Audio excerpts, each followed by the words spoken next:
ನ್ಯಾಯವಾದಿಗಳ ಏನು CJI BR Gavai ಅವರ ಮೇಲೆ ಚಪ್ಪಲಿ ಎಸ್ತಿರ್ತಕ್ಕಂಥ ಒಂದು ಘಟನೆ ಬಹುಜನ ಸಮಾಜ ಪಕ್ಷ ಭಾಳ ಉಗ್ರವಾಗಿ ಖಂಡಿಸ್ತೈತೆ. ಜೊತೆಗೆ ಏನು ಈ ಒಂದು ಘಟನೆ ಬರೀ ಆ ಒಂದು BR ಗವಾಯಿ ಅವರ ಮೇಲೆ ಮಾಡಿರ್ತಕ್ಕಂಥ ಒಂದು ದಾಳಿ ಅಲ್ಲ, ಅವಮಾನ ಅಲ್ಲ, ಇದು ಸಮಾನತೆಯನ್ನು ಸಾರುವ ಪ್ರಜಾಪ್ರಭುತ್ವ ವ್ಯವಸ್ಥೆ ಮೇಲೆ ಮಾಡಿರ್ತಕ್ಕಂಥ ಒಂದು ದಾಳಿ.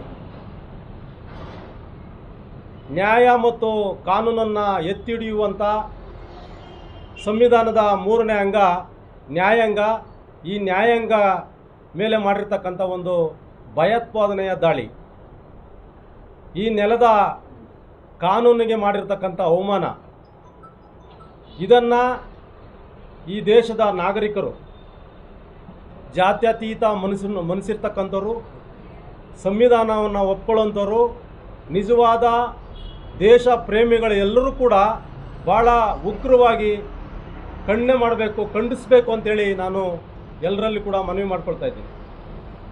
ಯಾಕೆಂದರೆ ಇಡೀ ಇತಿಹಾಸದಲ್ಲಿ, ಭಾರತ ದೇಶದ ಇತಿಹಾಸದಲ್ಲಿ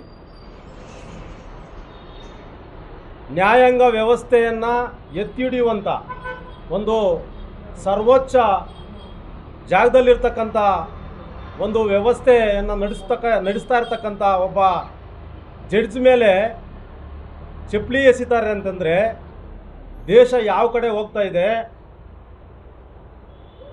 ವ್ಯವಸ್ಥೆ ಯಾವ ರೀತಿ ಬದಲಾವಣೆ ಆಗಿದೆ ಅನ್ನೋದು ನಮ್ಮೆಲ್ಲರ ಆತಂಕವಾಗಿದೆ.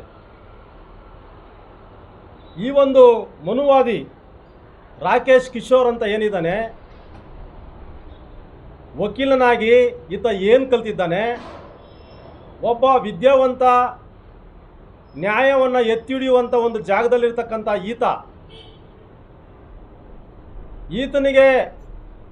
ಈತನ ಒಂದು ಅನುಕೂಲಕ್ಕೆ ಆ ಜಡ್ಜು ತೀರ್ಪು ಕೊಡಿಲ್ಲ ಅನ್ನೋ ಒಂದೇ ಒಂದು ಕಾರಣಕ್ಕೆ ಅವ್ರ ಮೇಲೆ ಚಪ್ಪಲಿ ಎಸೆಯುವಂಥದ್ದು ಇದು ಒಂದು ಮಾನಸಿಕ ಕಾಯಿಲೆ ಅಲ್ಲದೆ ಬೇರೇನಲ್ಲ. ಇದು ಮನು ಸಂವಿಧಾನ ಇನ್ನೂ ಕೂಡ ಈ ದೇಶದಲ್ಲಿ ಜಾರಿಯಲ್ಲಿದೆ ಅನ್ನೋದಕ್ಕೆ ಇದು ತಾಜಾ ಉದಾಹರಣೆ. ಇವತ್ತು ಈ ಒಂದು ಮನಸ್ಥಿತಿ ಬರೋದಕ್ಕೆ ಈತನಿಗೆ ಕಾರಣ ಏನು, ಇದರಿಂದ ಯಾರಿದ್ದಾರೆ, ಈತನನ್ನು ಈ ಒಂದು ಕೆಲಸ ಮಾಡೋದಕ್ಕೆ ಪ್ರಚೋದನೆ ಕೊಟ್ಟಂಥವ್ರು ಯಾರು ಅಂತೇಳಿ ನಮ್ಮೆಲ್ಲರ ಮನುಷ್ಯನಾಗಿ ಹುಟ್ಟಿದ್ದೀವಿ, ಮನುಷ್ಯನಾಗಿ ನೋಡಬೇಕು. ಇವತ್ತು ಅವನು ಎಷ್ಟು ಬೇಜವಾಬ್ದಾರಿಯಿಂದ ಅವನು ಮಾತನಾಡಿ ಒಂದು ಕಾಲಲ್ಲಿ ಹೊಡೆಯೋಕೆ ಹೋಗಿದ್ದಾನೆ ಅಂದರೆ ಅರ್ಥ ಮಾಡ್ಕೋಬೇಕು.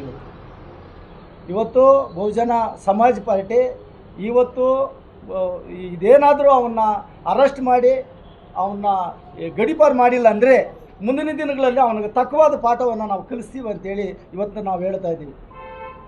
ಇವತ್ತು ಎಲ್ಲ ವಿಚಾರಗಳಲ್ಲೂ ಒಂದು ದಲಿತ ಒಬ್ಬ ನ್ಯಾಯಾಧೀಶನಾಗೋದು ಬೇಡವಾ, ಒಂದು ಅಧಿಕಾರಿ ಹಿಡಿಯೋದು ಬೇಡವಾ, ಎಲ್ಲ ಮೇಲಿನ ವರ್ಗದವರೇ ಹಿಡಿಬೇಕಾ?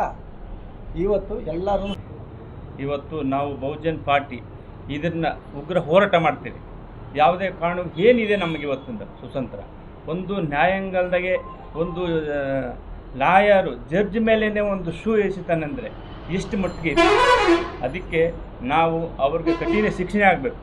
ಅವ್ರಿಗೆ ಯಾವುದೇ ಕಾರಣಕ್ಕೂ ಸೆಮೆ ಅನ್ನೋದು ಇರಬಾರ್ದು.